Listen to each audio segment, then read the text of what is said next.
ভাই, সেলাররা এই ক্যাম্পেইন কেন করে? আসলে সেলারদের প্রয়োজন গ্রোথ, আর 8-7-7 ক্যাম্পেইনে সাকসেসফুলের পর 8 ক্যাম্পেইনে আমরা সেই গ্রোথটাকে ধরে রাখতে চাচ্ছি। 7-7 ক্যাম্পেইনে যেরকম অনেক ভিজিবিলিটি ছিল, 8 ক্যাম্পেইনে আমরা সেই সেম লেভেলের ভিজিবিলিটি রাখছি যাতে করে সেই গ্রোথটা চলে আসে।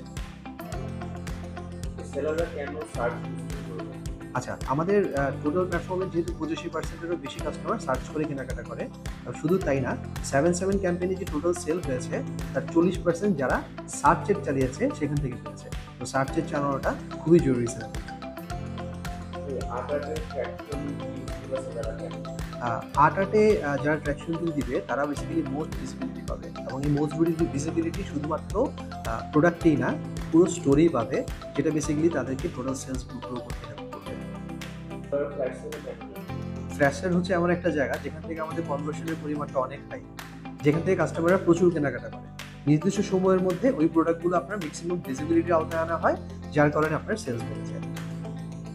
অনেক সেলাররা বলে 7-7 ক্যাম্পেইনে আমাদের সেল হয়। আটাতে যে আমাদের সেল হবে এটা বিষয়। আসলে আর্ট-আর্টের ক্যাম্পেইনের জন্য সেলারকে 3টা জিনিস খুব প্রায়োরিটি দিয়ে করতে হবে। 1, ক্যাম্পেইনে জয়েন করা। 2, সার্চ অ্যাড খুব প্রায়োরিটি দিয়ে সঠিক বাজেট দিয়ে সার্চ অ্যাড রান করা। 3, অ্যাডসেল বা ফ্রি শিপিং যে প্রোগ্রামগুলো আছে সেখানে প্রপারলি জয়েন করা। সো এই 3টা জিনিস যদি ঠিক মতো করা হয়, অবশ্যই এই ডেটেও সেল আসবে।